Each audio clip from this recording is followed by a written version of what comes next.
Welcome everybody to tonight's Historical Preservation Informational event. My name is Brian Noah and I'm the president of Main Street Brookville. Tonight's event, hosted by Main Street Brookville. Here at Third Place, I'd like to thank them for letting us use the venue. It is, however, tonight just a venue only. It is, there's no bar, no buffet, but many thanks to them for being able to house us tonight for this preservation event. A couple housekeeping things. We do have bathrooms in the back behind you. We have bathrooms downstairs as well. We have bottled water over there on the counter where Jennifer is at, and there's also a sign-up sheet if you'd like to put your email and receive a link to the 24 reasons why preservation is good and good for your town, your city. There are a few of those books back there. You're welcome to, if you get to them first, you're welcome to take them with you. But again, there's a paper back there with a link on it, and then we can also email you if you put your name on the sign-up sheet. So tonight's event, like I said, is informational only. It's being recorded by Brookville Real Media. If you'd like to check it out, I'm sure she'll have that posted sometime after the meeting. This is our 5th preservation event in the last 7 months that we've done. This looks to be probably our biggest crowd, which makes sense because this is probably the, kind of the most informational meeting that we could put together to talk about the historic preservation of our town. So Main Street Brookville fully supports historic preservation because over the past 35 years we have seen how it improves the quality of place, and it's a very successful economic model to revitalize communities. So here in Brookville, Franklin County, we're very, very serious about our history, and we're just getting started. So I'd like to introduce the president of the Brookville Historic Preservation Commission, Paul Moster. Hi, everybody. So most of you probably know me, and first thing I'm going to tell you, I'm not a public speaker. Am I coming through okay? Okay. Too loud? Okay. Okay, let's try it again. My name is Paul Moster. My family's been here probably 8, 9 generations. I own a house in the Valley. I grew up in the Valley. I own a business and a building on Main Street. I do love historic preservation. I'm also very, very, what's the word? Pro-property rights. I'm probably more libertarian when it comes to property rights than anybody in this room. So I'm a believer, but we'll address that a little later. But I do want to say there's nothing in this ordinance or guidelines that you should be afraid of. This is really a good thing. This is not somebody in an office somewhere dictating what color I can paint my house. It's not that. And I hope we'll show you a little bit more about what it is. The information, the ordinance, and the guidelines are on the Town of Brookville website. I don't know if you guys, have everybody seen those? Has anybody read them? If you have, you'll find they're quite innocuous in reality. Anyway, you go to the Brookville website, there's a resource page, I think, and you'll find historic preservation. You click on that link. The ordinance, the enabling laws, everything is on there. And I'm very remiss here. I should have introduced Deborah Burkhart. She's also on the Historic Preservation Committee. There's a few others here. Some of them, Zach Ward, by the way. So what this meeting is just to familiarize everybody with the guidelines. And remember the word guidelines. It doesn't say rules, guidelines. It's just basically a roadmap of where we can go, how we can get there, and hopefully everybody's property values are going to increase. We're not making you redo house the way it looked 100 years ago. That's not what it is. So I'm not afraid of questions. If anybody wants to interrupt me at any time, go right ahead. I'm fine with that. We do want to keep it respectful. We do want to keep it moving. I think we need to be out of here in about an hour and a half or so. So thank you. So that's what the meeting is. What the meeting is not, it's not a town board meeting. It's not a council meeting. There are council members here. They're not on the agenda to speak. Quite frankly, I'd prefer they didn't. If you've got questions related to how did the ordinance get here, how do we do this, how do we, what gave you the right, that's not the Historic Preservation Committee. We were appointed, we were asked to serve, and given the guidelines, and that's as far as it is. I was dumb enough to miss the first meeting, so somehow I became president. Imagine that. Never again. Okay, Deborah, anything to add to that? Okay. We are aware that most of you feel like, or some of you feel like, this was just thrown at you. You had no knowledge of this. Again, I'm no lawyer, I'm not on town council, but my impression is if there's an ordinance, it has to go through the process, it has to be advertised, they have to vote on it, the agendas have to be posted. So I don't think there was anything hidden in this, but if you're like me, I don't spend my days reading town council minutes or agendas, so I missed it as well.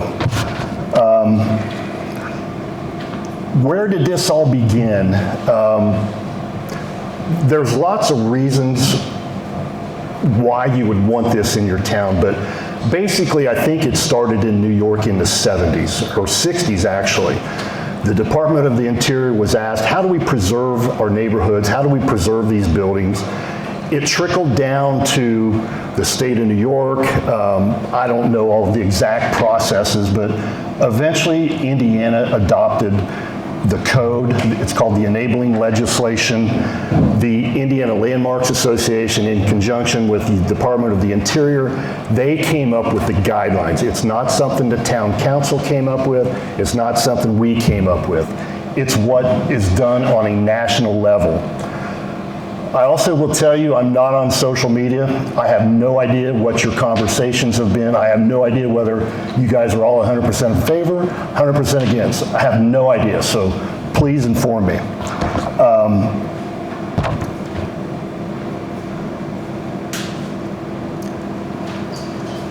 So to be appointed, you had to live in the historic district. So everybody on the board lives in the historic district. The district is, we'll show a map later, and I thought we would have one, but it's basically the old town of Brookville, inside the rivers, south of, what is it up there, 101, that, it doesn't go up Reservoir Hill, doesn't cross any of the bridges. That's the historic district. As I said, I grew up in the valley. I know intimately just about every building down there that existed at the time. I never thought of it as historic, but it really is. If you travel, you go to any city in America, you're most likely to go to the coolest part of that town because that's where the restaurants are, that's where the fun is, that's where whatever it is you're looking for, that's where it's at, in the historic district. So having thought of it in those terms, we are very historic. We're very lucky. You guys that own these houses, my family included, have done a great job of keeping them very historic. That's something to be proud of. But it's also something that we can build on and make everything better for everybody. We're not telling you via the guidelines that you can't build something, you can't put new windows in, you can't reside your house. That's not what it's about. It's about, well, it boils down to, in my mind, I know I take great care of my property, but what about my neighbor? What if that lady that's been there for 40 years sells, and now I got a new family, and they decide, man, we're gonna rip off this front facade, we're gonna put an A-frame on top of it, whatever it might be. Well, that devalues my property. Yes, they have property rights, but do you guys remember civics? I don't know if they still teach that in high school. I was taught my property rights end where yours begin. That's exactly what the concept of this is. Nothing more, nothing less. Any questions so far? All right. Yes. Question to say that a historic house and an old house are two different things. Yes. The majority of Brookville is old houses, not historic houses. So, Looking at historic history, the criteria to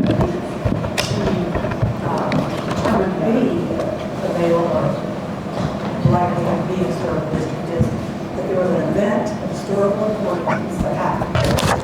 that's covered up. Or a person or historical significance was associated with the site. I don't think that's happened in any area. No, and that is all true. What it really boils down to, again, the Department of the Interior came up with. Oh, can you repeat the question? We didn't hear everything she said. So basically, if I got the crux of it right, it's an older house, yes, but there's no historic significance to the house as far as someone, Abe Lincoln didn't spend the night. Is that pretty much the question? To the majority of the homes, yes. And there are some famous people that have, from Brookville and passed through here, but that's not part of what we're doing here. That's something completely different. So what the historic or the Department of the Interior came up with is they come in and do a survey of every historic district. The buildings are outstanding, so they'll put an O on a map of the district, and that particular building is O for outstanding. Think of the Farmers Mutual building. I think we'd all agree that's a gem.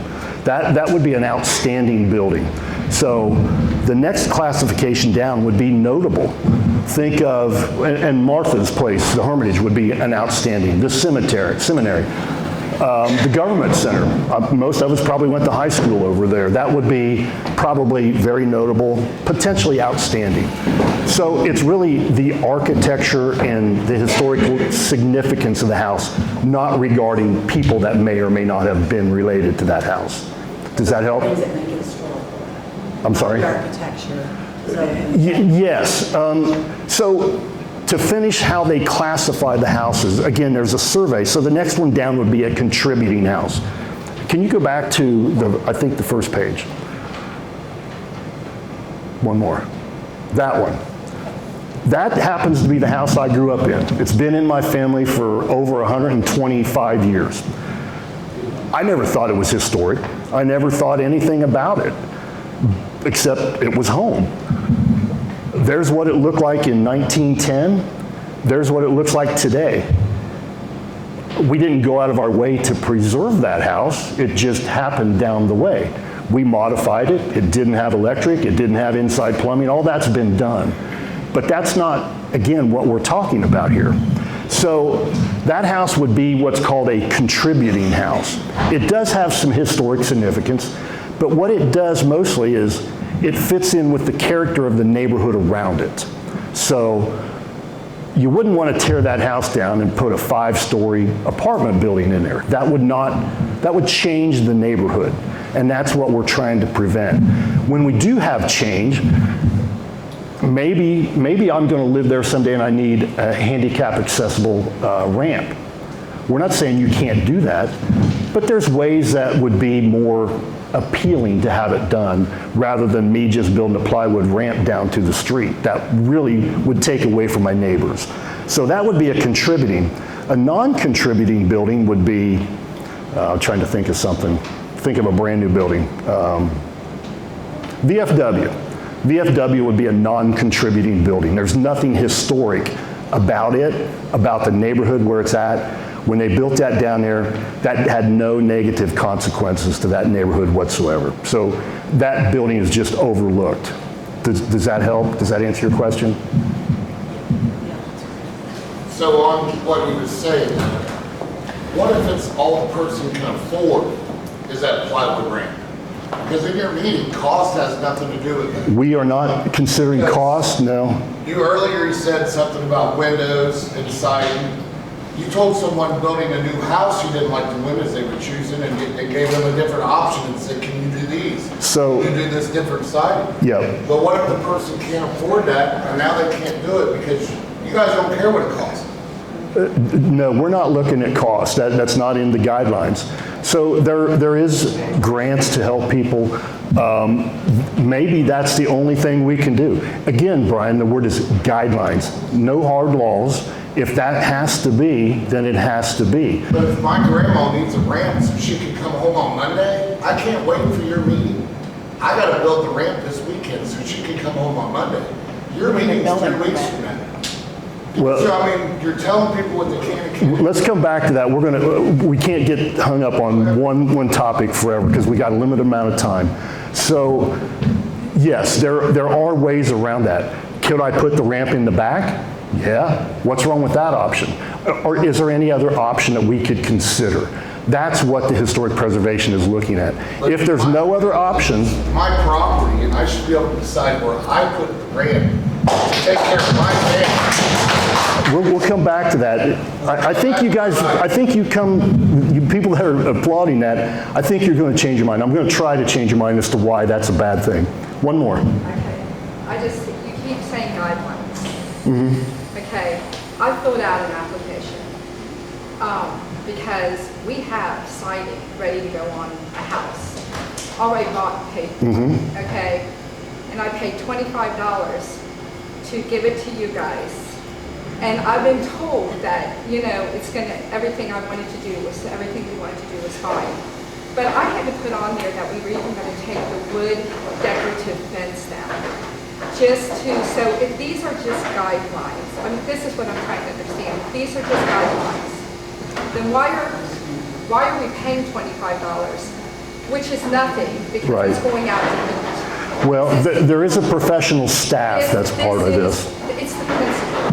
So if these are just guidelines, then why am I having to wait to put my siding on the house when it's already bought and paid for in order to get it approved, if they're just guidelines? Well, because that's what the town ordinance says. We have nothing to do with that. That is not what we do. We were given the rules, and we interpret and help you with this. So that argument goes to the town council, not the Historic Preservation Commission. So you got the wrong group. Well, that's fine. Okay, let's move on. So that's, and by the way, a historic map of Brookville. So the historic district, do you have anything to add so far, Britton? Deborah? Let me add one thing, Yep. actually. So in terms of your question, which was, are the buildings historical? When we went to training, we had to go, where was it at South Bend, I think. It was interesting in that they talked about the historical authenticity of the building in the years. And so for me, when I look at an 1870s home, I don't think that's historical. Like, I wouldn't personally think that it is. But according to the National Preservation Trust, I believe it was, that actually is a historical building. And so it doesn't necessarily have to have a significant event in it. It could be the year that it's built, or it may have some historical features, such as Frank Lloyd Wright's home, which that obviously is a historical person, but sometimes it's based on the year as well. So Brookville actually, and he may get to this, but Brookville actually was created as a national historic district back in the 70s. So we've been a historic district on the national level for many, many, many years. And there was an inventory done when that was originally created, and I believe was it Mr. Newman that was a part of that? 1975? Someone will correct me, probably from the... But it's actually on one of your slides, So yeah. he'll get to that, but we've been a national historic. So the difference is really that we're a local historic district now. So we've always been a national district. Yeah, go ahead and flip that if you would. You're good. But prior to 2021, when this was adopted, there were no rules on what we could do or not do in town. Actually, that's not true. Not true. So just hold on, Brian, we'll come back to that. Keep going. Next slide. Yeah. We over here cannot understand what you're saying, Harvey, and not at all what the other persons are asking. So if we have a microphone to give to the person who has a question, at least we... Or we could just walk up if you want. Yeah, that's fine. I don't know how much cord I got to get. I can't bring my microphone to you. I've only got like 6 feet of cord. So anyway, so if you check for the Brookville Historic District on Wikipedia, you'll see that it's been there since 1975. So really nothing new, just no one ever did anything with it. So go ahead. So I know most of you don't own businesses or buildings downtown, but this is an example of probably what we wouldn't want to approve. So if you look next door, there's a beautiful, I would probably say that's an Art Deco. And in the 50s, if most of you aren't old enough to remember those, but a lot of towns did allow that. That takes away from the beautiful building on either side of it. Those are the things that we're looking to manage, not prevent, manage. Maybe we could do a better job of fitting that change in. It's not saying no, it's how can we manage it better? Maybe it won't get approved because it doesn't fit the historic character of the buildings next to it. So if you're the building owner on either side of that, Jim Lubick is stuck with me as a neighbor. Jim's got one of the more beautiful buildings in town. Mine is not, but I don't have to bring mine up to his standard, or he doesn't have to come down to mine. All we got to do is try not to change the character of our building, and that's all we're talking about on houses. It's not about forcing anybody to do anything. Go ahead. I'm not going to spend a lot of time on this because you guys can Google this. Has anybody ever been to Charleston, South Carolina? Did you like it? Why did you go there? Did you take a tour? It's just very cool because it's you get to see the antebellum South. You went there for the historic area. You went there for the nightlife. You went there for the restaurants. Anybody ever been to Mystic, Connecticut? It has a crazy resemblance to Brookville, Indiana. The house is there, except they have very strict historic preservation guidelines. Those houses, they don't allow anybody to put a wooden deck on the front of their house. You can make it look like it, you can replace it with something that's in character, or you can add something that is in character. They're not saying no, it's just got to fit. That's all that is. The rest of it, if you Google why live in a historic district, you're going to find the same arguments. I'm not going to spend a lot of time on that. Basically, let me tell you my personal story. I graduated high school 100 years ago, and I left Brookville, Indiana, with a smile on my face and Brookville in my rearview mirror. I was gone for 10 years, worked and lived in Indianapolis, went to school at Louisville, and when I had a son, I realized my drinking buddies wouldn't help me with my kid. My wife needed to work. We didn't have any family support.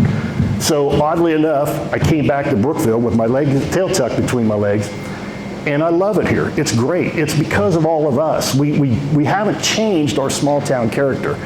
Our infrastructure to be a great little town, a destination town, and create jobs is here. So guess what happened? My son graduates high school. He's smiling because Brookville's in his rearview mirror, and he tells me every day, Dad, I'll never move back to Brookville. There is absolutely nothing there for me. It's hard to argue with that. How many of our kids, did your kids live in Brookville? If they do, why? If they don't, why? What is there for your kids to do? So with the gig economy, with people working at home, it's going to be a boom for small towns like Brookville if we just let it and just, yep. So I'm getting off on a tangent, but anyway, that's the story of it. So that's why you would want to live in a historic district, for opportunity, for jobs. Anybody got high school kids? Is there opportunities for them kids to work? Maybe some, but let's get a lot more. Okay, back to the property rights. So, who clapped? You don't have to raise your hand, but the one up here in the upper corner with the triangular windows, can everybody see that? Would that look good in Brookville? Do you have a right to do that to your property? Maybe. Maybe you do. But let's say, Mike, you live across the street, and you've got this greatest little neighborhood in the town of Brookville. You live on Cliff Street. It's awesome. Everybody wants to live on Cliff Street because it is so cool. But now somebody wants to do that. That changes the character of that entire street.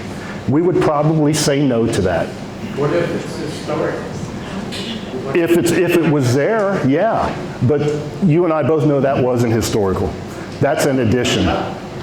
So if you say no to that, and he does it anyway, what's the recourse? Well, that's up to the town, but right now the ordinance says, there, and I don't know what the exact, I'd have to dig it out, but you can look it up, it's on the website.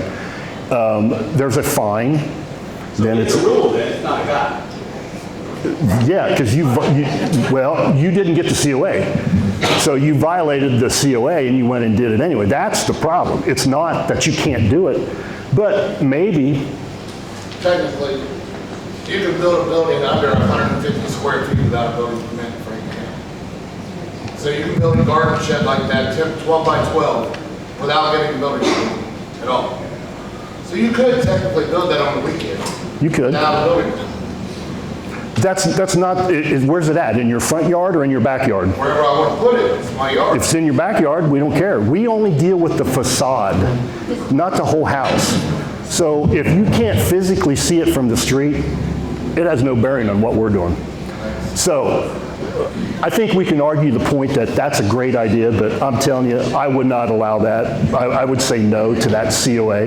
Now, if you wanted to put more historically accurate windows in there, that changes the character of the houses around it, changes the neighborhood. We want to manage that change.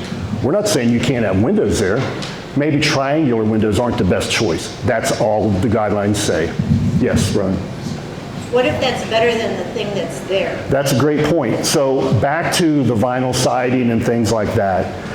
It is up to guidelines. If the vinyl siding is better, wherever she went, is better than what was there, yeah. Vinyl, the guidelines don't like vinyl siding. But if you look at vinyl siding, what if that happens to it? Poor installation. What if the sun melts it? What if the sun melts it? And I've just spent $2,500. It's the only $2,500 I got. So now, all my neighbors have to look at that for the next 45 years. That detracts from your property value. I think what you really need to do when you're thinking about property rights is walk out to your sidewalk and turn around. My gut instinct would say, that's mine, I can do whatever I well please because I own that and I have property rights. But we live in America, we all know that that is not how it works. I would urge you to walk out to your neighborhood, turn around and look, and then say, yeah, that looks like the neighborhood. I've kept it up well. Now turn around, look at your neighbor across the street. Is he keeping his up? So let's just say, Rowan, that you and Bill at some point decide we're going to move to Florida. The kids are down there, that's where we're going. Now you got 5 or 6 of these situations in your neighborhood. To most of us, our home is our biggest asset. So now all of a sudden, I was always banking on selling my house for $300,000. I can't even get a bidder at $300,000. I can only get $175,000. Now, is it better for me to want these things? Or maybe I ought to go along with what the Historic Preservation Commission guidelines are saying, because it makes my property values higher, but it also prevents my neighbor, who also has property rights, from devaluing my property. When I go into these situations, that's what I'm looking for. What's it doing to the neighborhood? Okay, but we all have properties that are in all of our neighborhoods that look like blighted properties. Nobody's taking care of them already. So we're supposed to all be watched over, but nobody's making those people clean up their properties. Well, that's a little bit different story, but yes, it's my understanding, and this is out of my wheelhouse, this is more of a town council thing, but you have to file a complaint, the way I understand it, to get those blighted properties cleaned up. So somebody has to file a complaint for this? Can I try to answer this question? Yeah. I'm Brittany Miller. I'm with Indiana Landmarks. Oh. We haven't officially. No, nice to meet you. So what we often see in historic districts when people are keeping their properties maintained at a certain level, we see those blighted properties being improved.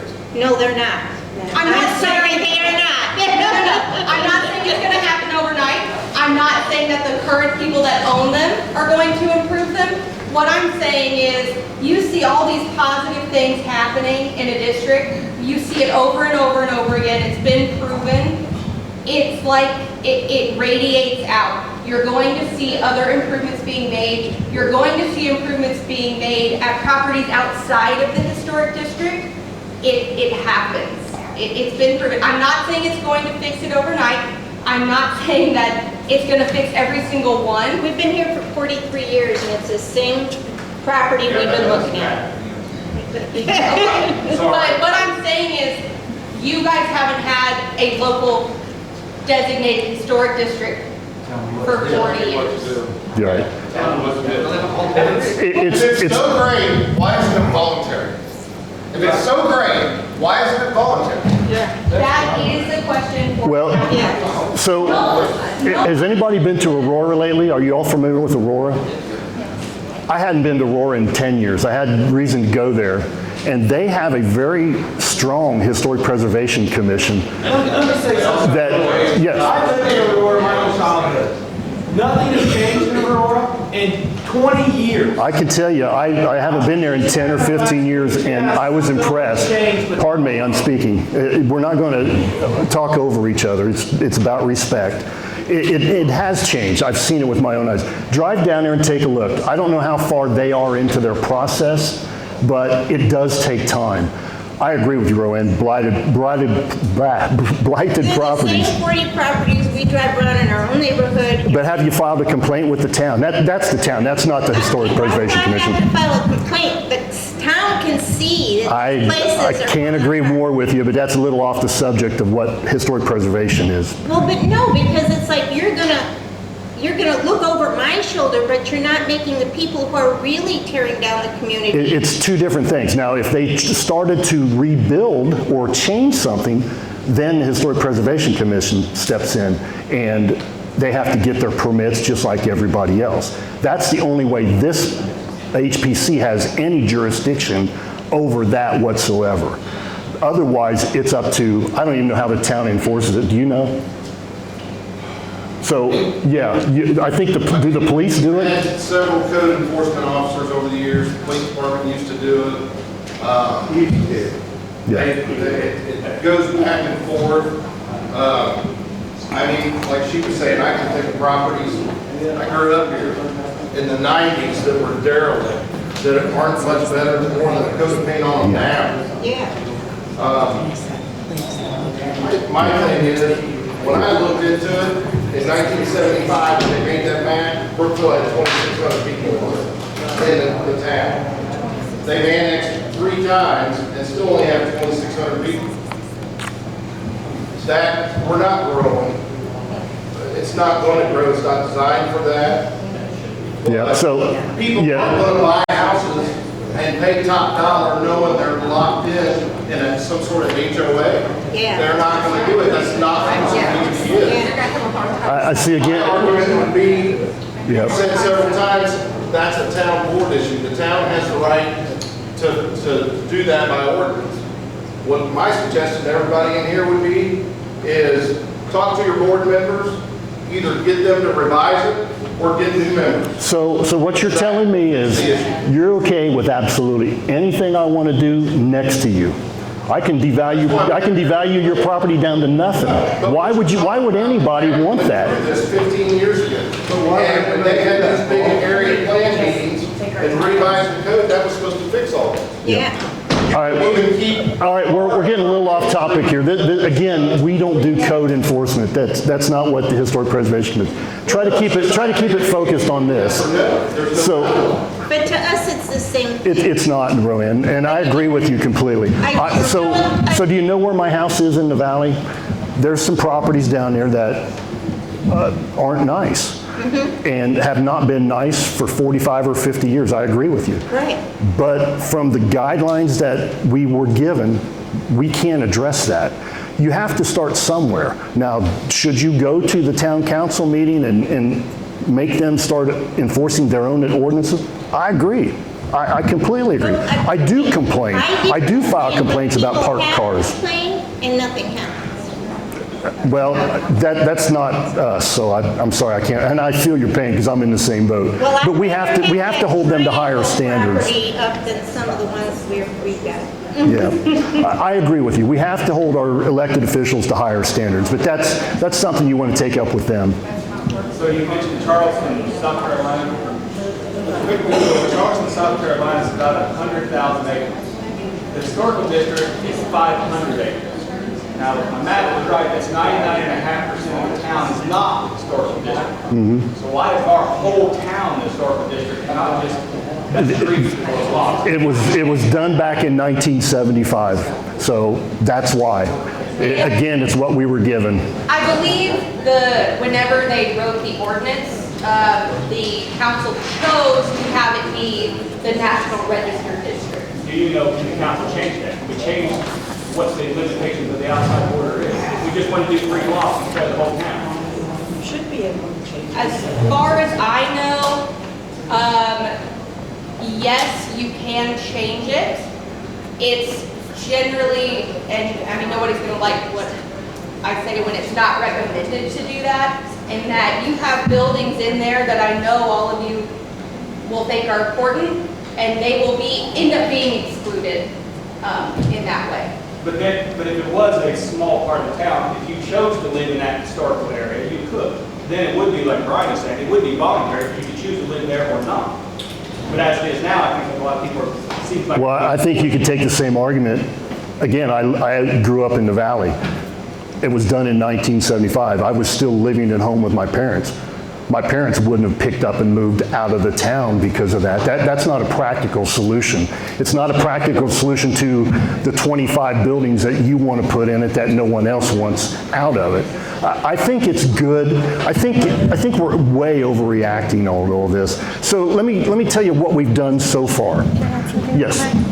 2 things I just wanted to add, and one was to Rowan's question. You know, when you were talking through that, one of the concerns that I heard from a lot of people were the blighted properties in the community. And as he mentioned, like, we look at them from now moving forward versus looking in the past. And my thought process as you were talking through that was, if we had had something like this in the past, would we be where we are at this moment? And I don't know that answer, but I can see, I lived in a historic district before moving back home, and that same thing happened at one point, and it's starting to kind of come back, and which is, you know, the downtown area is coming back, the homes are being restored. I restored a home there, and so my hope for Brookville is that maybe it will help us so that 20 years from now, we don't have all of these buildings missing, and your home isn't destroyed, and my home isn't bulldozed, and there's another gas station there. And so I hope proactively it allows us to get to that place where we don't have as many blighted properties, and then the town can do what they need to do in order to deal with the blighted properties that we currently have. In terms of moving the historic district or changing the guidelines,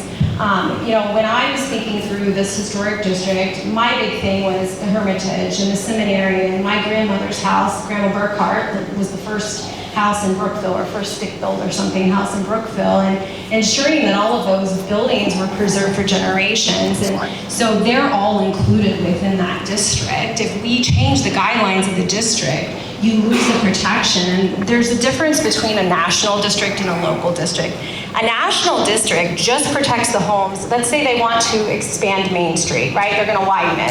And they're like, we're getting rid of the houses on both sides. They have to relocate those houses if it's in a national historic district. They can still do eminent domain, and they can still, you know, make these changes, but there are guidelines. They could tear houses down if they wanted to. It doesn't protect that. So a local historic district, let's say if they come in and they're like, okay, I want to tear down the library and put a 3-story high-rise, we as a local district would be able to say, no, you can't do that. This is historically significant to our community. You cannot tear that building down. It's a part of our community. And so I think that's a big difference between like national and local. You offer more protection for those types of things. And so, you know, for me, as I mentioned, the Hermitage was a big thing because I would hate complete for someday. I mean, that is, as you mentioned, a nationally historic home that has historical significance. You can go to New York to the Met, and there's art in the Met that is probably painted in that home or from those artists. And my fear, if our town continues to grow, at some point, someone will come in there and say, okay, this looks like a great property to put in, condominiums on where Martha's house is. And that would be historically tragic to this community. So just wanted to add those two things. Yep, very good. No, I understand that, but some of us, Bill and I don't have 20 years, okay? And it's like, at some point in time, we're gonna need to sell our house.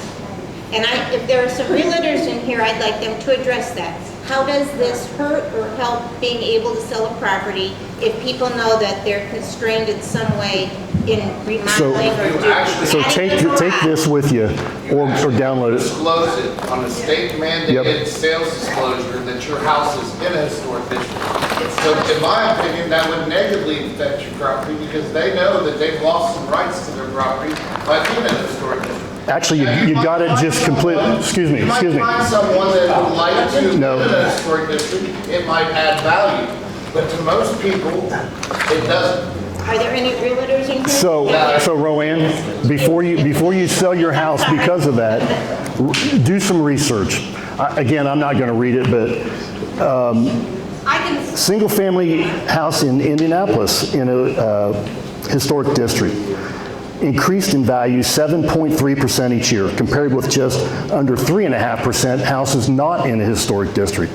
The statistics prove over and over again, your home in a historic district that's active is going to be more valuable every time. Now, is it going to be next week, next month? No, it's going to take time to do all this. But you can't throw the baby out with the bathwater just because you have a bad feeling about this. I think we all have to take a breath and do our research. Yes, Dan? You had mentioned grants before. Is there any money available? Yes, I was coming to that. There is. So that's why I asked Brian to stop on the payment and the price thing. There is assistance available, and there's income tax credits. There's a whole assortment of them. So some of them are. Yes. Yeah, go ahead. I have a comment on if you're worried about selling your property. Studies are statistically showing, which Paul was referencing a study that was done by Place Economics, which is based out of Washington, D.C. And they have looked at a variety of cities. Indianapolis was included in the study. And I'm not comparing it to Indianapolis. I understand. They're looking at the Midwest, they're looking at small towns. What I'm saying is they didn't just look at big cities, not in the Midwest. So what they've seen is that younger people are looking to relocate to historic districts. They're willing to invest in properties like this. And I moved to a historic district. I'm investing in a historic property. And what they're showing is that millennials are trending towards historic districts, lower cost of living, because there is issues with finding affordable housing. So lower cost of living areas are where millennials are finding that lower cost of living, affordable housing, and they're drawn to historic districts. It's what younger people are being drawn to. Which is contrary to what I've seen in my research. They say that the younger folks are not migrating to these areas. They want to be in the areas where there's shopping and dining opportunities and entertainment opportunities. They want the ultra-modern homes and apartments. So it's whatever you're looking for, you can find it, but you have to get both sides of the story. You can't say, oh, this is steadfast, because that is totally contrary to what I've got. But I think you could say that things to do within walking distance is your Main Street not full of things to do? You think millennials do not think that's a good thing to do? But isn't that the goal? Isn't that the goal for your Main Street to be full of things to do? Yes. You have to have people here to do that. I got a question. Yes. I kind of shut up because I'm hearing them talking about the vinyl siding and permit and all that. We started the process a year ago, replacing all the windows in our house. We finished it last week. Spent several thousands of dollars. Where do I stand? You're done. There's nothing. You started before I got no permit, I didn't do any check, I didn't know anything about any of Yes, this. there's no problem with that because you started before this was even in place. So let me go back to Dan's question on, there are tax incentives. You can write a lot of this off. You can get tax breaks from the state. You can get tax breaks from the federal. If you're doing rehabilitation work for low-income housing, as long as it's over $10,000, there's tax incentives, there's grant money available. I don't know that this is on the Brookville website, but it is out there. There's the Federal Rehabilitation Investment Tax Credit. There's everything. I don't know, was anybody here, did you have to have the opportunity to hear Bruce Rippey speak at the last Main Street thing? He's a wealth of knowledge. I'm not an expert on the tax credits, but Indiana Landmarks, if you go to indianalandmarks.org, there's a bunch of them. There's the Indiana tax break for historic residential property, as long as it's your primary residence. So we're not really asking you to pay for this out of your pocket. So one of the things that came up was windows, of all things. You would think that would be a pretty innocuous thing. And the historic windows that are on the approved list, what scared everybody is the guidelines have 4 windows listed. I think they're Pella, they're the top of the line Andersons, and most people are not going to buy them windows, nor are you going to have to buy them windows. If anybody's familiar with my building on Main Street, I replaced all the windows there and it was fantastically expensive. So I know what you're talking about there. I didn't do it because I had to. I didn't get any federal tax credits. I did it because I chose to. And I think it looks good. But had I wanted to go down the path to get funding, it is available to you. Not for every project. It has to meet certain criteria. You got to fill out the applications. So there's other tax, the low-income housing tax credit.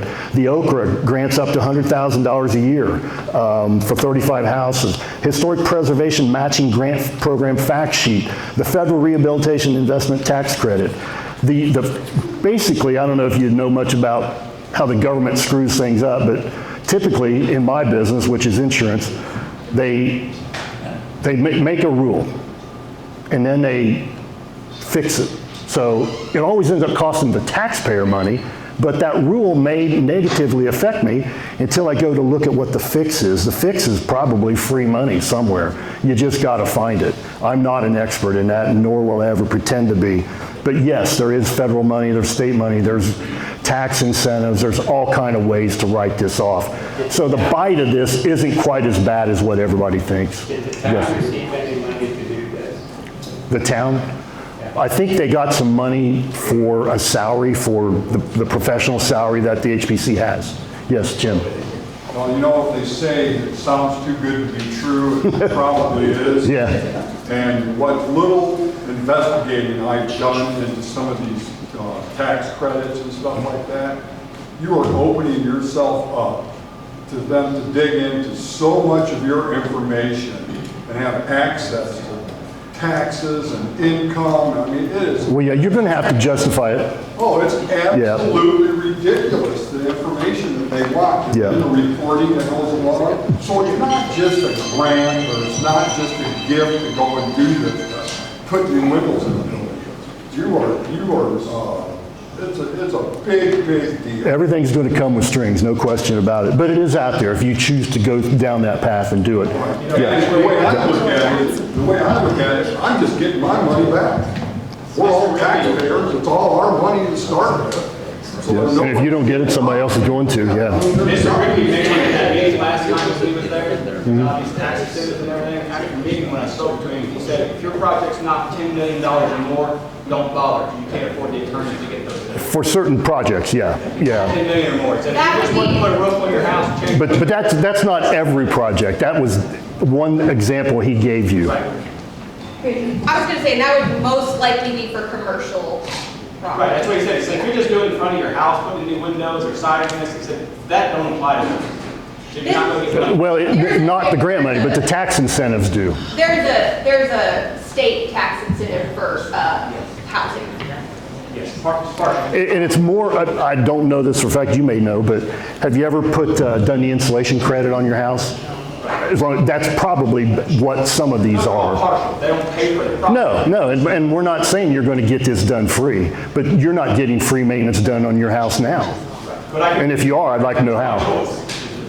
What's that? I could get it done, the maintenance done cheaper if I got to choose what I want to do instead of what I'm being told to do.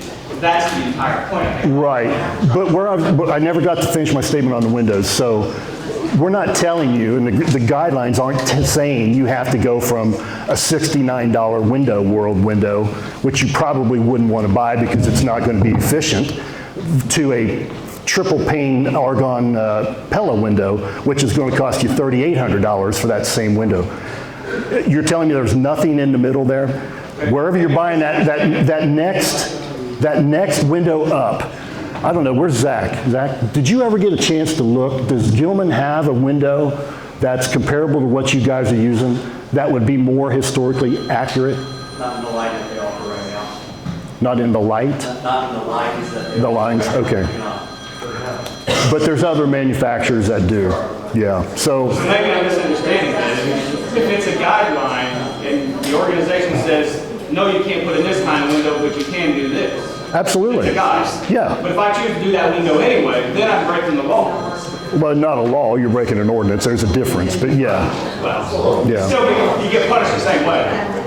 Well, You could be fined. that wouldn't be the historic, that would be back to the town, so I understand that's you're them. going by a guideline. Right. If you don't follow the guideline, then you're breaking an ordinance, is what I'm asking. Potentially, yeah. But from being a property owner, and I own several properties, I don't know why I wouldn't want to comply, because it's not financially unbearable for me to buy a $30 more window than what I had originally intended.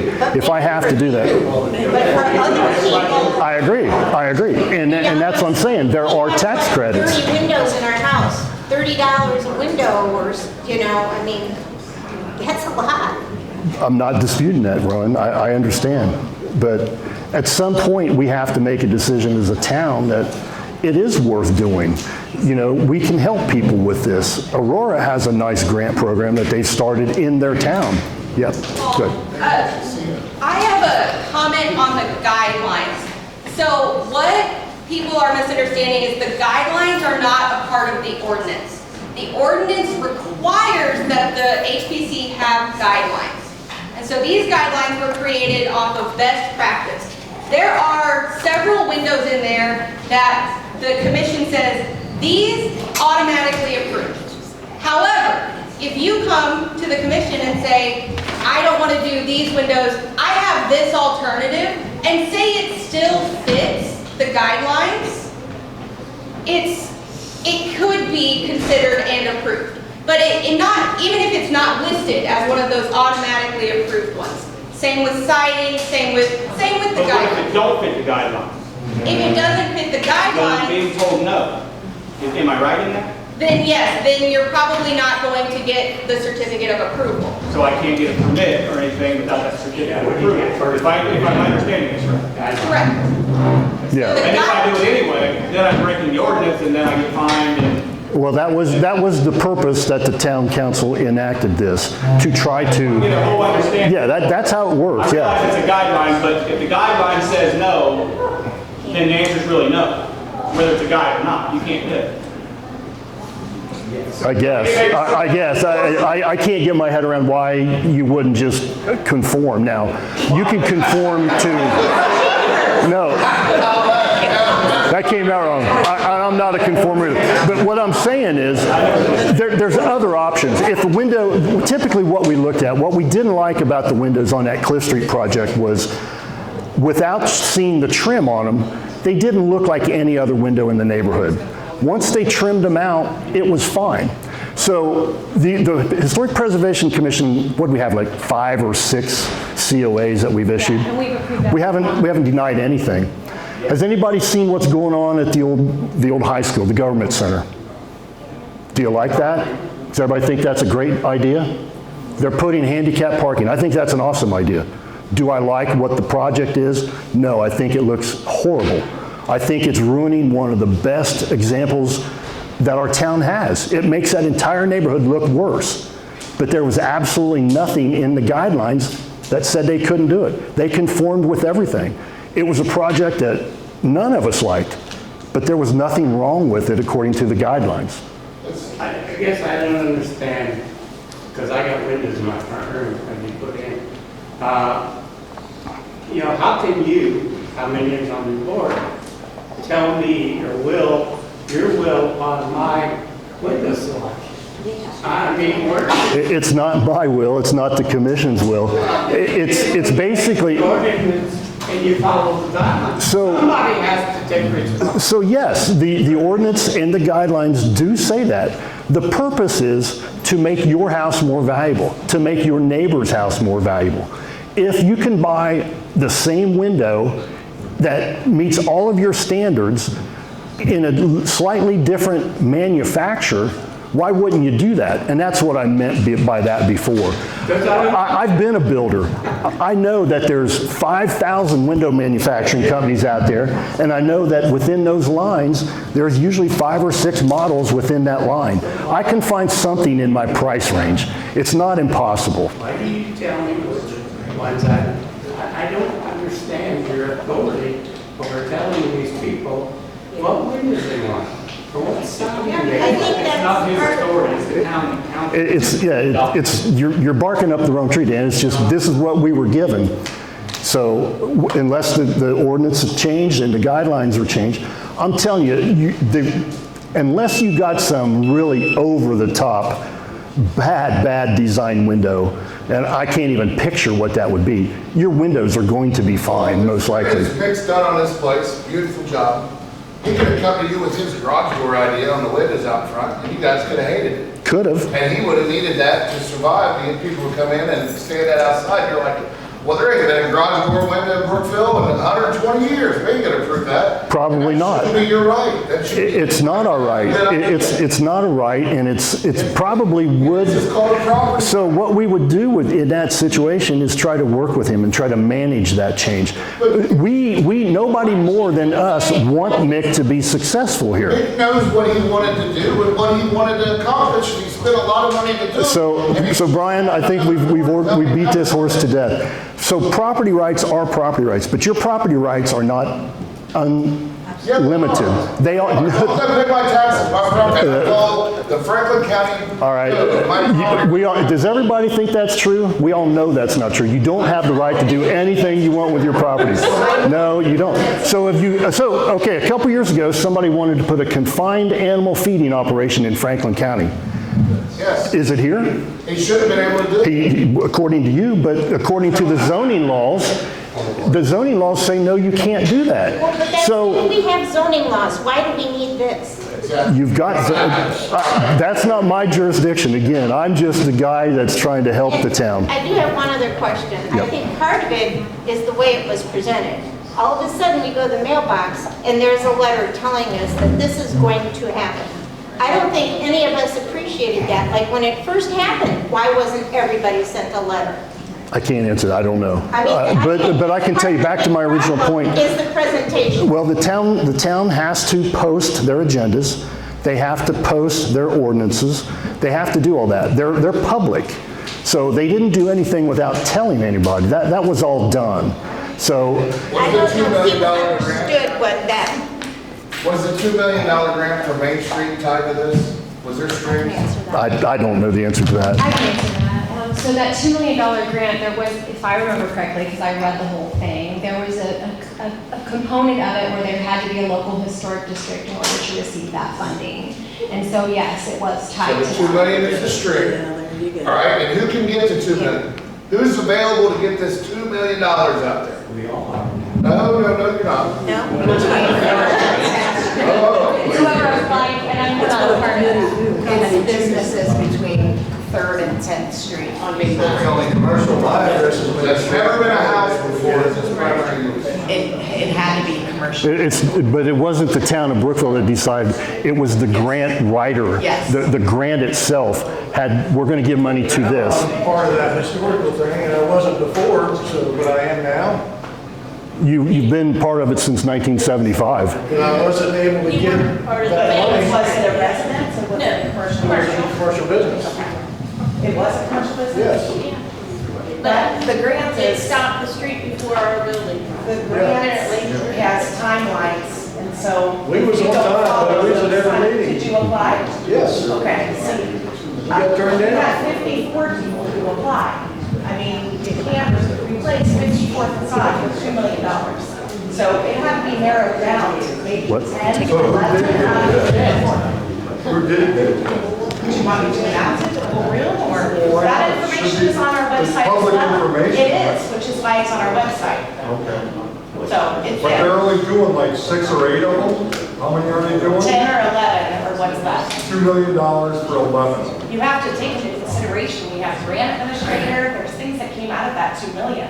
That full 2 million So wasn't that's just my going point to when it facade. comes to this government and That is the string right there. The strings that are attached But, are just but ridiculous. again, that is something that we applied for, that's not something that we're giving you. Who's we? The town applied for this grant, but the money came from the state, so we can't say whether or not we agree with their rules. If you don't follow them, you don't get the money. Give it back. But then you don't get the money. That's not how that works. It's not up for debate.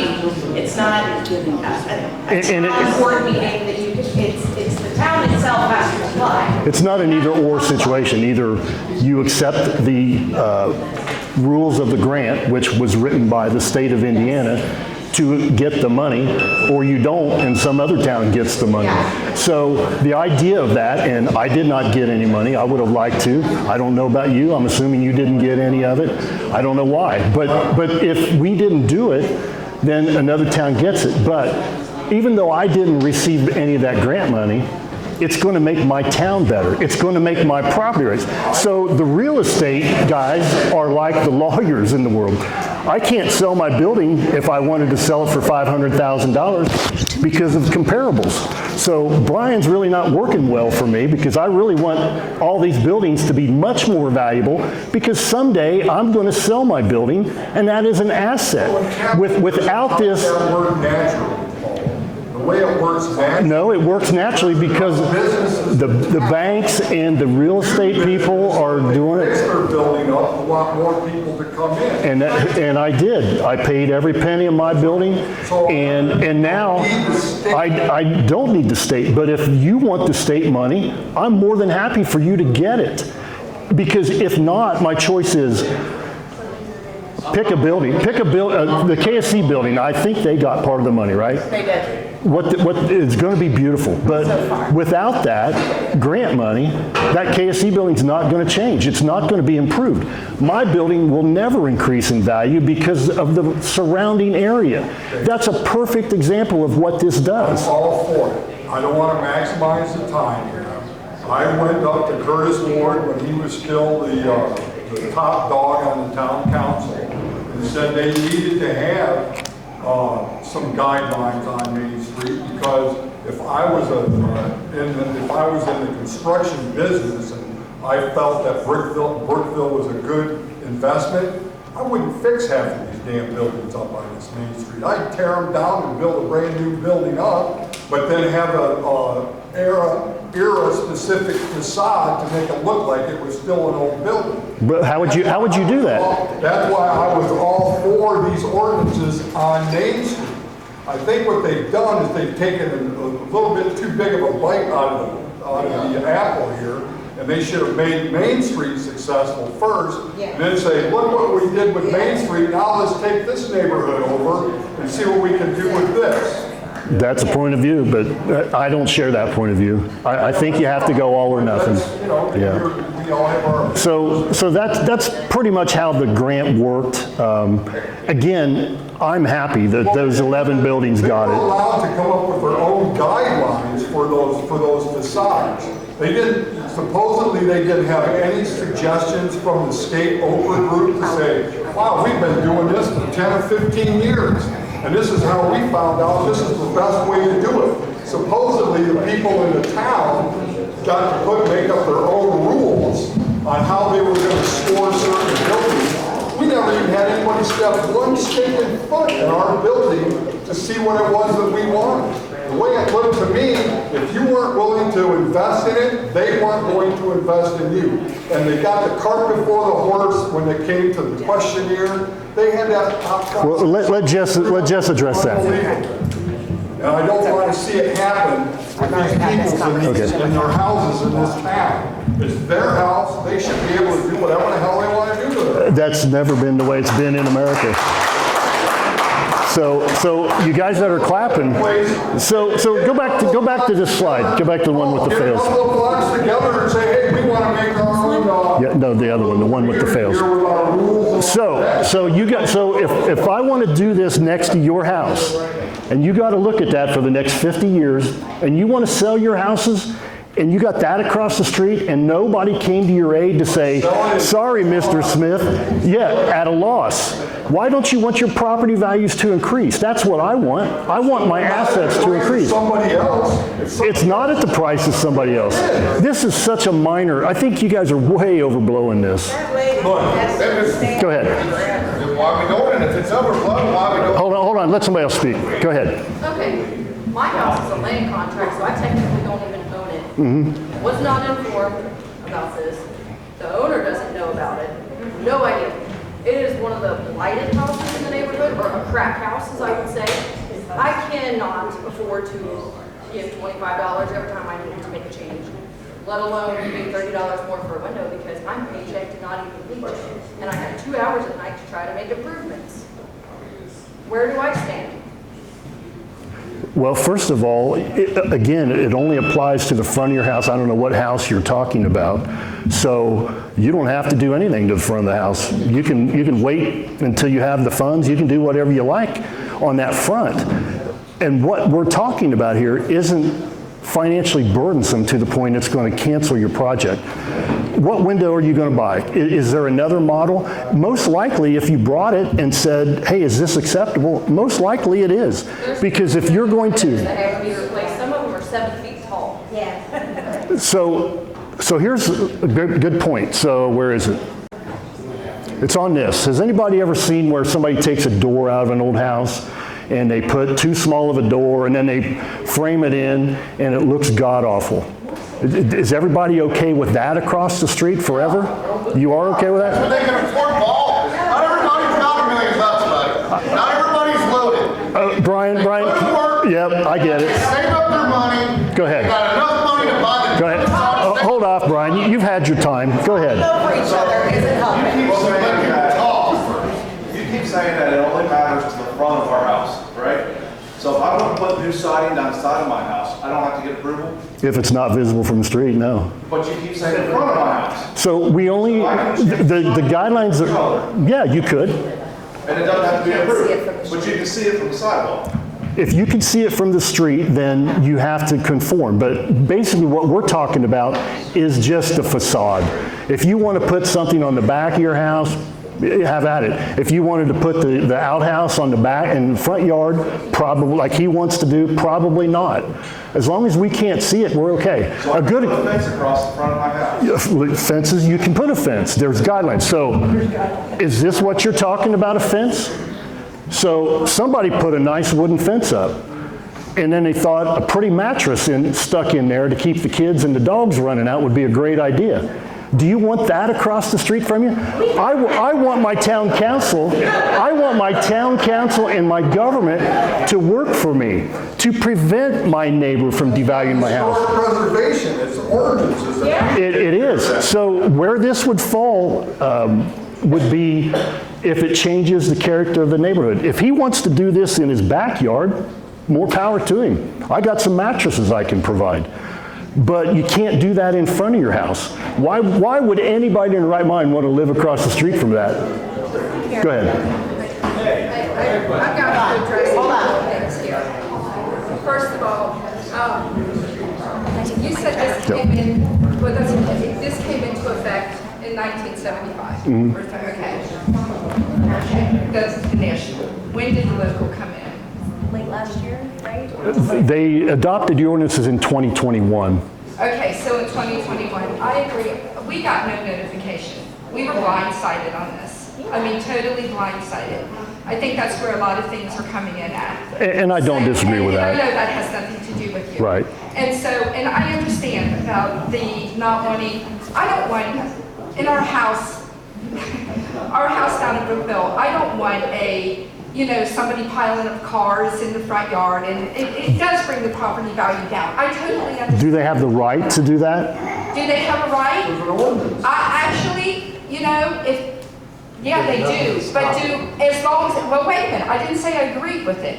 But as long as there's not a health issue, and as long as it's not a safety issue, but isn't that why we have police officers now, that we have certain days through the summer that they come through to make sure that cars aren't parked the wrong way, that the grass is cut, that there's no cars parked in the front where they shouldn't be. We already have that being policed. Okay, so I get that part. That's already being taken care of.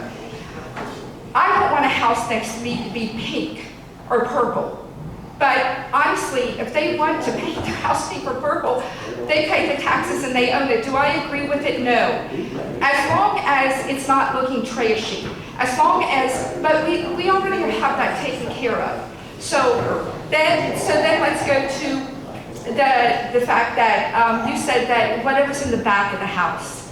All right? I was just told that I had to, we have a shed that we're totally going, and you'll see it on the thing, that when we re-side the house, first of all, if you're going to do your whole house, I was told, maybe I misunderstood, but by Jared, that if you're going to do the whole house, you have to get approval for the whole house through you guys. Well, the COA would apply to the whole house, yeah. And the second thing is that the shed that we have is totally being torn, it's falling apart. It needs some TLC because there have been renters in there. We're going in and we're totally fixing all this, okay? But we're putting siding on that too.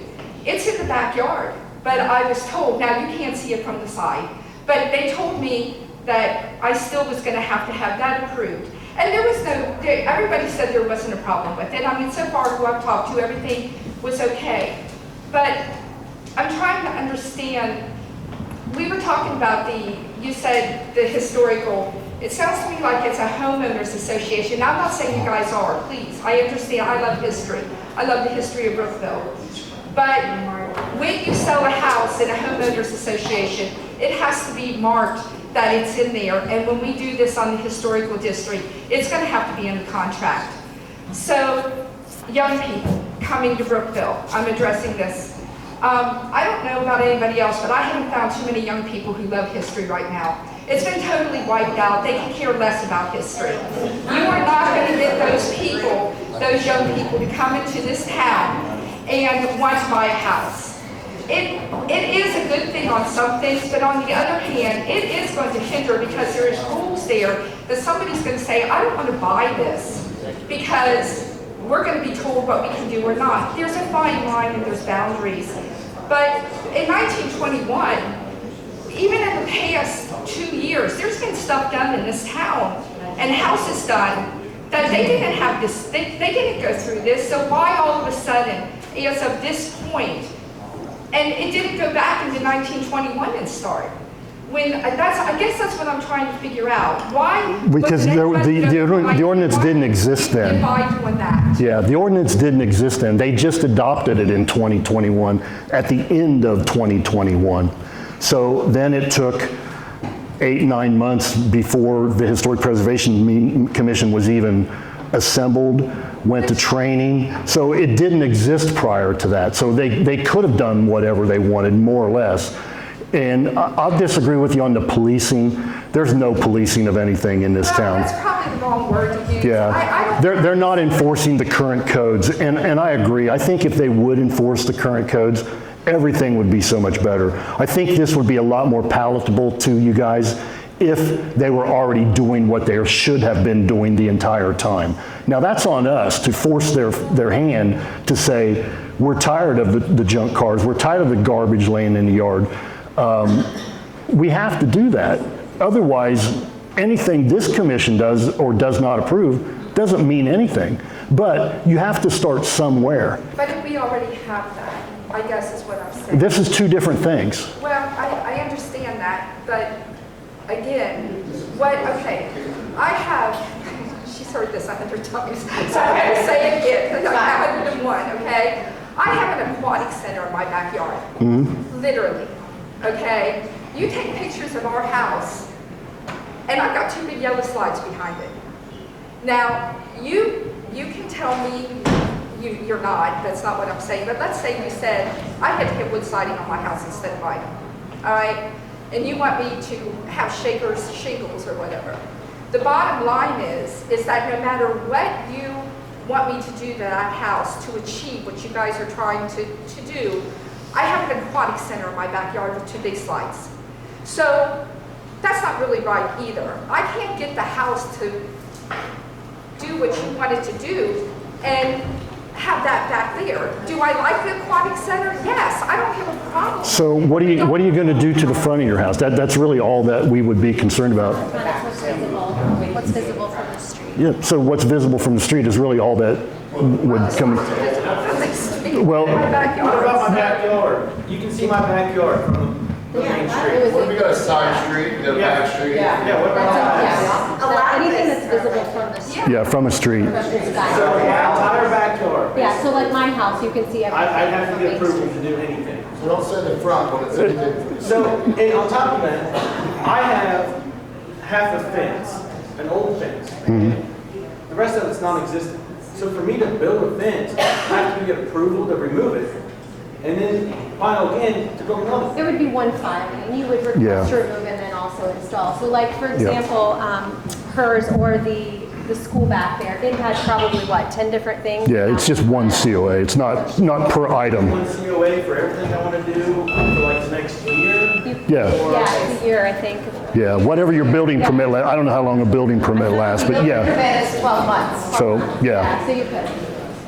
Okay, let's say I do that, but I don't get everything finished within that 12 months. Do I get fined? Oh, you have to request an extension. Yeah. And that can be easier. Yeah. Yeah, that wouldn't be a new COA in my mind. You've already got your COA unless your plans changed. So, yeah. So Paul, how often is the board having their meetings to review? We only meet when we need to. If there's nothing to meet for, if there's no COA request, we don't meet. But typically it's once a month, and they're posted on the If I website. have one I'm going to submit or whatever, I submit that to the town. Just, yeah, you bring it up to Jess. Then you will forward it on you. They eventually forward it to us. Schedule a meeting or whatever. Yeah, yeah. It's all where the, I'm sorry, I didn't hear you, Dan. where are the forms issued from? The Municipal building. Yeah, from the town building. Okay. Yeah. I got a question. Yes. I have a property that is on the corner of the main road. I've got an alley on one side and an alley behind me. I have an old barn that needs to come down. Do I have to get approval to take that barn down? And if so, since it's visible from a street, are the alleys considered the street? Because if so, They are considered streets, so I yes. have to get, so 3/4 of my house to do anything, I have to get approval for. I'm just trying to understand. Yeah. So if you've got like, I don't know what your next, let's say you got a 5-year plan, just submit that, and hey, if all I want to do is take it down, I don't know that you need, do you get a demolition permit? Does it cost you? COA. I mean, it's the. So it's in addition to. No, I'm asking if there's another one. No, but demolition is included. Yeah. So you have to apply for a COA and then state that you're going to demo or demolish the building. And then you gotta get the building permit. Dan, I'm sorry, I can't hear you. What comes first, the building permit? The COA, you go to the COA first. And before you design your plan, just look at the guidelines. Hey, I want to put an A-frame on Main Street. Probably not going to get approved. I don't even know what the front of my house was. There's a river behind me. I tore parts off the back. So is that the front? 18 something? Well, the front would be, on your house, would be the one facing the Pepsi distributor there. I mean, how do you know that? Because that's where the street is. So what you call the front or back is immaterial, but what we could see from the street. And there's a river. Right. So that could do.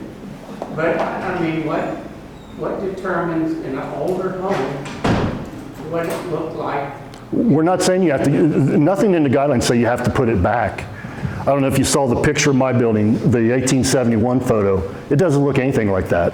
No one is ever going to tell you got to put that house back 1865 or whenever it was built. That's not what it is. It's just going forward just to manage change, to make your house more valuable, to make his house more valuable, to raise all boats. That's really all this is about. Yes. I'm not saying this is going to happen in this town, but I've gone to Michigan and worked on your historical houses because even the building department didn't want to work with the people in the historic because, to be honest with you, they've gone a little bonkers. I mean, 20 years ago, my brother-in-law who bought this house 40 years ago, he was in an uproar because he couldn't get anybody to work on it and get it done right because the building department said, yeah, you're okay. The historical department said, no, you got the wrong handrails in the house. What do you mean we got the wrong handrails? You know, they're 36 inches off, right? No, they have to be broken because that's the style. So Right. hard. So right now, So inside buildings, we don't have anything to do with inside. You're not doing anything inside. Nope. You're not, Nope, nothing. And to answer your question, if you have like your porch railings, whatever code is, what is code, 4.5 inches, whatever it is. But what I'm trying to say is, when they started out, when he bought this house, it wasn't like that. Yeah. Well, if you're talking like up in like the Traverse City area, those beautiful old painted ladies. Eastern Michigan. Yeah, so. And I've seen this too. I mean, Yeah, that's a little bit different than what this is. Yeah, one comment I want to do. Yeah, go ahead. I'm talking loud, so everybody hear me since I got a mic. I think people here tonight said, hey, I don't like these blighted properties. They can't do nothing about those.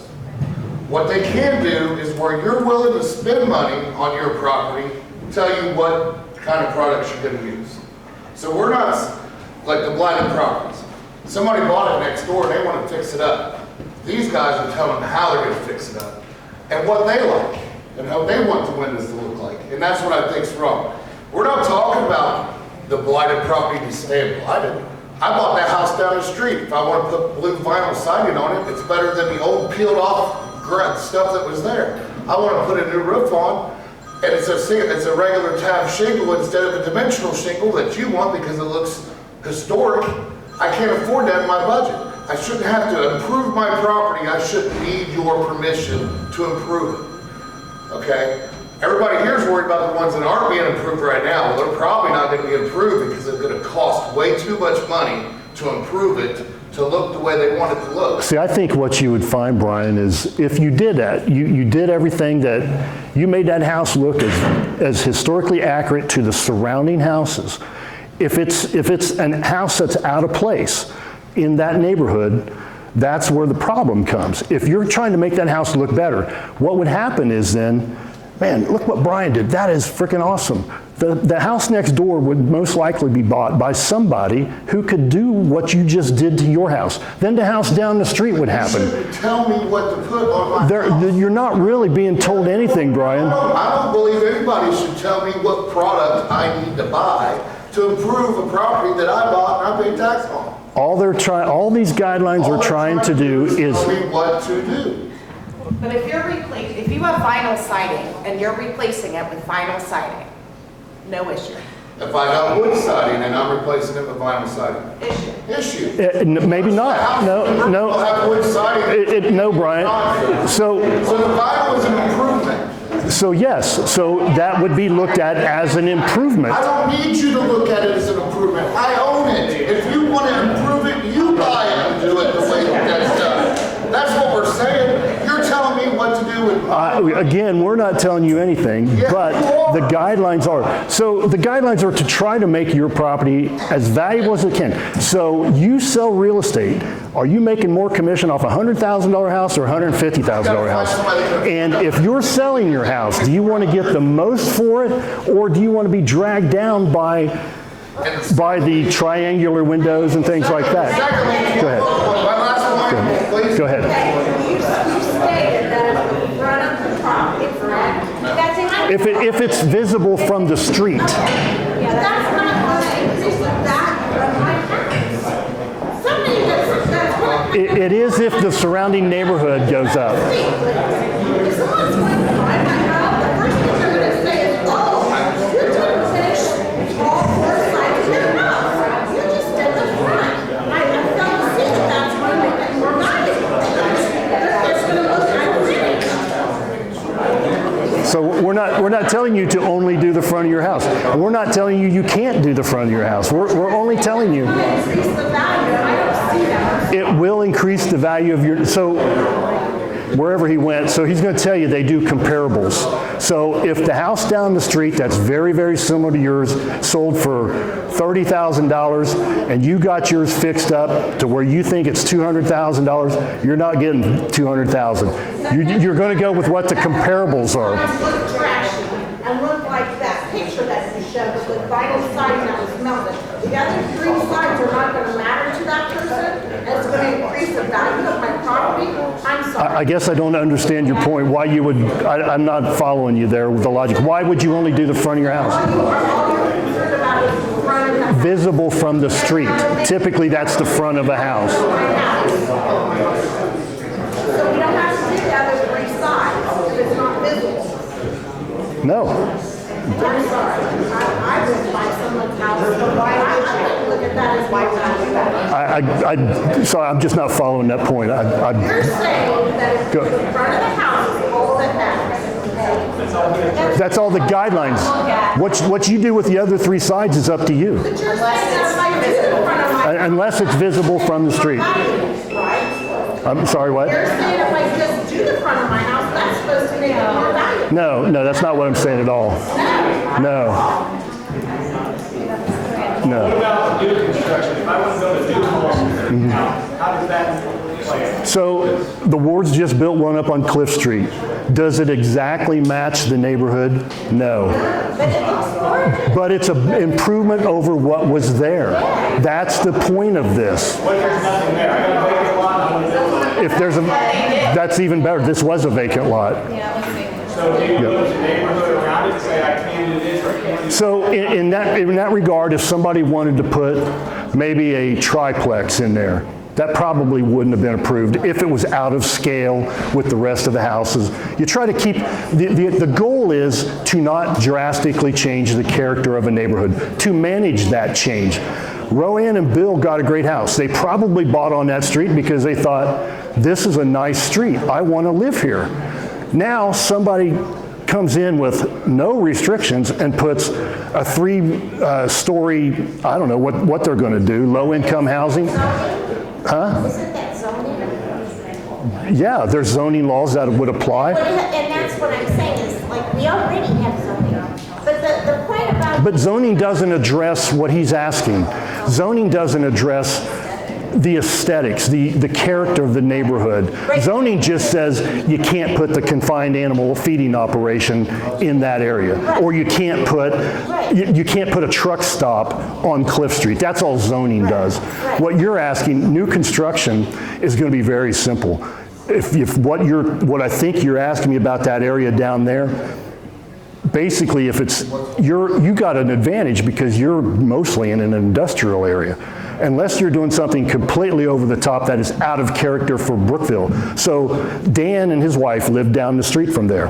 You kind of have to match the character. You can't triple the size of the building, quadruple it than their house, because then it looks out of scale.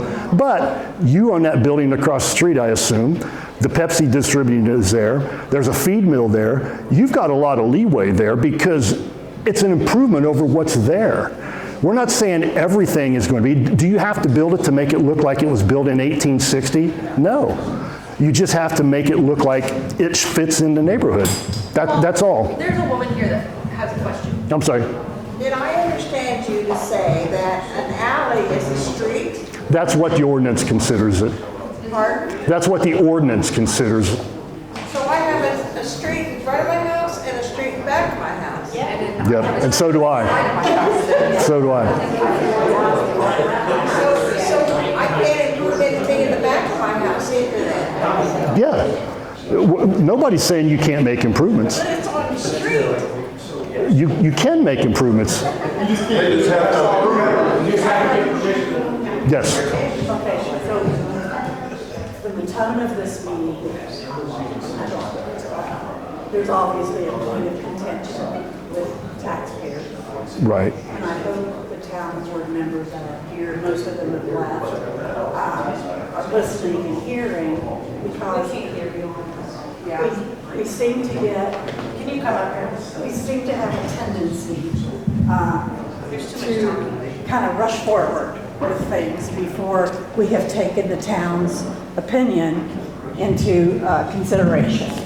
So this is a perfect example of that. I think we have this committee, they were formed in whenever, and then 8, 9 months later, they start making decisions. Here's what we're gonna do. Let's push it forward and do it. And in this case, we had plenty of time. If you really want to get the people's consideration for this and get their opinion of it, these things need to be on a ballot. We have had, I know, at least one election. 7:30. And if it's an election year, you can put these things on a ballot at no charge. It doesn't cost you anything. If you do a ballot when there isn't an election that year, it does cost you. So this could have been put on a ballot. The town, all of the town could have voted, yes, I'm for this, or no, I'm not. And yet here we are in another meeting, making another division in our town because we feel, and me included, that our rights as property owners is being infringed on. And instead of just letting us say up front whether yes, we buy into this, we really want to do it, or no, this is not the direction that Brookville wants to go. So really that's all I want to say is that we've got to stop getting these committees. I mean, committees are a good thing, please don't get me wrong, I'm on a lot of them myself, but you can't just start assuming that what 5 or 6 people are wanting to do is the right thing to do. You have to get public opinion. And that's all I know. I will piggyback off that though, and just, you're right, 5 or 6 people, like, that makes perfect sense. However, you elect your town board, and you do that because you trust that they are gonna put people in the positions that they need to be in. So they didn't volunteer, none of these members stood up and said, yes, me. Our town council appointed them for a reason. So if you're voting for your town council member, again, you're voting that they're going to make the right decision. So I think it's a little unfair to say it's on them because it's not. I mean, Nobody's saying it's on you. No, I didn't take it that way. Okay. I don't think. So I think we need to remember, to really address your point, it goes back to we have a representative republic. We're not a democracy. So we vote people in and we trust that they're going to represent our opinions. That's how our governmental system works. So supposedly, yeah, it used to anyway. So all I can tell you is I truly believe, to sum it up, and you guys, by the way, you're always welcome to talk to any of us. There's information, we're available. We live and breathe and operate under the same rules. And I'll go back to what I said initially. I'm more pro-property rights than anybody in this building, trust me. But I also understand my property rights stop at my property line. I shouldn't be able to force you to look at some crappy, nasty house for the rest of your life, for the rest of my life. That's not my right to do that. I want my representatives to protect me from that. I don't want to go over there and have to confront my neighbor. I want my government to put rules in place that we all follow. Now, if I don't like those rules, I can vote for somebody else. But I really think that this is a good thing. Give it a chance. It's not as cumbersome. Nobody's taking away your property rights. What these guidelines are saying is so minimal. If you want to improve your neighborhoods, you have to start somewhere. We haven't started. 50 years ago, when I was a kid in the Valley was a beautiful, beautiful place. I don't know if you guys have ever driven around down there and looked at how ornate the fretwork on these houses. They're all very cute bungalows. If you pick that house up, any 1,800 square foot house down there in the valley, and you move it to an established historic district, that house is $300,000, $400,000, $500,000. Why can't we improve our property values? Why can't, when she goes to sell her house and when she's finished with land contract, why can't she make 80% on her investment? That is what you want to do. Maybe that's a far reach, but I bought a starter house. I had a neighborhood. I had to conform to the color of shingles, the color of siding. I didn't have any of that. Did I know that ahead of time? Yeah, but I was 28 years old. Did it make a lot of difference to me? No, but I was willing to look at my neighborhood and conform to what my neighborhood was. I didn't want to come in and buy a house and destroy my house and then destroy everybody's property rights. That's what we're trying to prevent here. We're not trying to tell you you can't put this window or that window. I want you to make more money. I want you to be able to buy that second house. That's the goal of this. You have to start, you have to be improved. If you're doing, maybe, I don't know, somebody tells you, hey, I got some green, pink, and yellow paint. I'll give it to you. Go ahead and paint your house. Is that going to improve the value of the building? No. You want to make sure that you're not changing the character of your neighborhood, because eventually somebody behind you is going to say, man, this is a great house. This is awesome. I love this street. Oh my God, what the hell's going on down there? Nope, sorry. So you're not going to make that improvement. You're not going to be able to cash out your home equity and put it into the next house you buy and the one after that. That's what these guidelines are about, to make it better for everybody. Nobody wants to trample on your property rights. Nobody. I don't want you to trample on my property rights. But I bought a building on Main Street. I knew there were certain things I was required to do. I can't make a bar on my roof. I would have loved to. My wife said absolutely not. But I'm sure there's rules against me putting a bar up there. If you ever go to Charleston, there's some great rooftop bars. It's awesome. Maybe someday Jim can do that when the town of Brookville rises and everybody's property rates have gone up, or property values have gone up 3- and 4-fold. It can happen here. And I'll disagree with whoever it was that said young people don't want to move back here. And I will say, yeah, go ahead. I said history. They don't do history. No, I agree with that. I bought my house in 2021. If I would have known this was going to happen, I would not have bought my house in this town. Sorry, I like Brookville. So tell me why. Why wouldn't you have bought it? You keep contradicting yourself by saying the requirements are minimum. They are. You're telling me that I can't buy this window because it's not met the requirements, but I have to spend $30 more on this one. What if I don't want to spend the $30? I'm not saying that. I'm saying you could, or you could find another window. You said. I don't know. Every situation is specific. Yes, good job. So if you bought the same window that was approved, or you bought the same siding that they bought and was approved, there's no precedent setting here. You could buy it and it works for your house and your situation. She could buy it and it doesn't work for her house. You're not going to get fined. I mean, that's not, I think what he's trying to say is that, again, every COA that we look at is case by case. So if, let's just say hypothetically, all of your surrounding neighbors have all vinyl windows, and you're going to apply for all vinyl windows. Well, let's say I don't want vinyl windows. Honey, that's what I'm saying. It's like all vinyl windows are the... Well, that's what I'm saying. Well, give me a specific. I'm just saying specifically, let's say everybody else has a different kind of window, but I'm not buying it. Again, It's the cheapest. that's where it's case by case. You come and say, this is why I want to do it, and have a... Is it changing drastically the look of your house, that it's out of character with the houses around it? That's all we're looking at. Most likely not. But also, that's what my house looks like compared to his. Why does that matter? Because if you... My house. I don't think it looks like... I think we beat that horse, and I've told you why. It's because you don't want to change the character of the neighborhood. Does he want you to devalue his property? Probably not. His property. What's that? I said, how would I be devaluing his property by changing the look of my house? It does. It changes the character of the neighborhood. It's not about telling you what you can't do. Think of it more, no, think of it more like protecting you from a bad neighbor. That's really what it's about. Protecting me from a bad neighbor, I don't care what my neighbors do. They can do whatever they Well, that's what I was telling her. You should care. You should care because their property values directly affect your property value. So if you list your house, Brian's gone, but this is how it works. So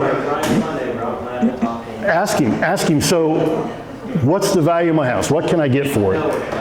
And if all the houses around it are cheaper than yours, you probably won't get your asking price unless it's comparable to what they actually use the word comparables. So that's how it's protecting you. That's how it's going to get you the next down payment. It's not about, I'm spending more money. It's really, we're not telling you have to spend a nickel more than what you'd planned. Okay, good. Last one, Shelley. So I'm just going to make a comment. Yeah. Just listening to what everybody said here tonight. We know what makes our world go around is different people, and different opinions, and you know, we can all agree to disagree or whatever. I think that people are saying young people don't want to live here. Both of my daughters live here. One's 30, one's 32. You know, they've decided to stay here. They love this town. They love this community. Young people don't want to move back. They don't want the historical homes. You've got Paris Troyer. You've got her sister Rachel Van Oven on Main Street that sought out a historical home. You've got, you know, you can't just say, you can't just generalize about everybody that young people don't want to do that. Also, you're saying that if you have this historic preservation district, people aren't going to purchase my home. Some people are going to look at that as an asset. There's been people like someone that gets into a historic home like Rachel and like Paris that will walk in and say, oh, that's great. Then the homes around me are going to stay looking nice. So you can't just generalize that, you know, they're not going to do this, they're not going to do that. You know, some people agree with this, some people don't, and that's the way it is with everything. And with work at home, my son and daughter-in-law have young kids. They're preschool, but they're looking at school districts. Mick and Jenny's daughter moved back because of school districts. We have a safe community here. Now, these young people can work from home. It doesn't matter where home is. You got the opportunity to bring people back. My daughter works from home 100% of the time, and now with, you know, Spectrum, that's going to turn our county into, you know, a lot more people having good internet. Well, yeah, people are going to be able to live here and, you know, work here, if not. Yep. So on the windows Just a there. comment. Paul, we got a question over here. Yes. So we've talked about the derelict properties and things like that, and kind of, you know, policing what the people who want to put money into their buildings are doing, and how we're going to improve our neighbors' properties. Is there a committee committed to doing something with the derelict properties to improve those properties, to improve my property? I mean, No. I can't control my neighbor who doesn't want to do anything with his house. Right. But if I want to do something, I have to go through a process to improve my building, but it's still not doing anything because my neighbor over here. Yeah. Derelict properties, I'll let her address. I just want to use an example. Aurora started pretty much here, okay, where we are now. They've been at it for a couple of years now, so they have, I guess, deeper ordinances that help that. So they may have an ordinance that says, okay, and I don't know exactly what it says, but you're an absentee owner, you know, you're not doing anything with these buildings, but the people next to you are putting money into them. That's when you go, if we create those ordinances, which you can, again, but we just started, so we don't have those, but maybe in a year, maybe 2 years, maybe 3. I have no idea, but that's the goal, is to not only keep the preservation, keep the history, but to the people who aren't taking care of their buildings, that we can do the same thing for them, that we can approach them and say, listen, you haven't done anything with this, just like at any ordinance violation. I mean, a car parked outside would basically be the same thing. We're just not there yet, but in my opinion, that is one of my top goals for all of this. So on those Kent properties, I can tell you, cars, junk cars, we all seen them. There was 2 cars sitting on 6th Street this summer. Well, I think they've sat there for 18 months. There were literally trees growing out from under them. And no one did anything for 18 months, literally, I'm not exaggerating. I finally called and filed a complaint, took a picture, emailed it. 2 days later, the police tagged it. They either moved the cars or they were towed, I don't know, but 2 days later they were gone. The ordinances for that kind of stuff are in place. If no one complains and files the complaint, I don't know, did the people, I don't think they even give you your name, who the complainant is. But if you want to turn those violators in, those ordinances already exist. And that's not a part of this. And I would urge you to do that. I mean, I don't have anybody in my mind, but I'm No, just thinking, but I'm just saying. I'm on somewhere, Yeah. and there's 2 houses next to each other, I'm about, I'm gonna make it work on this one. Let's do something with this one too. And I do think, Cannot agree more with you. and just in discussion with Jared Holbrook too, that is the goal. It's like, again, we're just starting, so where can we be? You know, how can we keep these properties from just deteriorating and bring it down to your property value or this person's or that person's? So that comes from this. What controls the guidelines from changing down the road? The- Like the- right no- now you say it's just the outside of the house, but can that turn into the inside of the house down the road? Not with this ordinance, no. And the other thing about the wooden siding. Yeah, and like say if you have a house with wooden siding I and you know. want to put vinyl siding Yeah. on it, and you say no, well, Yeah. wooden siding is really expensive to maintain. Most of us No, don't have it. I don't disagree, and I shouldn't have answered that as quickly as I did. Really. So if you have wood siding, if a certain percentage of that wood siding is non-restorable, obviously we have to talk about replacement. But again, that's where this group comes into play. If you have a conversation with them and say, I can't afford the wood siding. You have to keep painting it, I mean, it's. Right, no, like I said, I shouldn't have said yes. It just takes a little more in-depth conversation instead of just saying, I have vinyl and I'm replacing it with vinyl. So if you have wood and you want to replace it with vinyl, I apologize, we're not telling you that you can't. We just need to have a little further in-depth conversation with you, the property owner, where you can say, you know, this is an improvement. I think that scares people too. Yeah, sure. Thinking, what if I can't afford to? Sure. And it's not, again. It's usually not a yes or no proposition. Yes, agreed. Yeah, it's about managing. If it's better than what was there, Yes. most likely you're going to be fine. One more. Anybody else? One more? Yeah. So we've been here, this is our 11th year. I don't know how long these ordinances and things have been in place, but I'm going to say probably up until about 3 or 4 years ago, back before and during when they were doing the sidewalks in town. I had complained about the building along the alley on the opposite side of Pizza Pete's and that barn back there. Formal paperwork has been filed on that. Where's the action? Again, not this community. That barn sits there. I agree with you. That damn thing every morning when I go by there, fall in the river. I feel your pain. Well, listen, thanks, guys. Again, I'd urge you, there's really nothing to be afraid of these ordinances. But if you don't like it, you don't want it, we're adamant about it, you go to the town. Yeah. I would urge you to think about it. Don't have the knee-jerk reaction of, it's my property, I can do with what I want. Think about how this benefits you. And that's I'm trying to look, I'm trying to see you, to show you the other side. I disagree. I think it will benefit you. I think at some point, well, hey, if I didn't believe, I wouldn't be here. We have to go through it too. Yeah, and I live under it too. Hey, Paul. Yes. I just want to point out a couple others.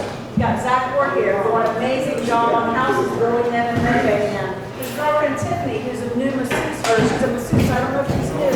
I'm hearing amazing things about her. Brandon Ball. We got lots of young people coming in. Absolutely. Doing great things. And they're the ones that's going to make it better. All right, thank you guys. Again, we're all approachable. Call us, questions, whatever.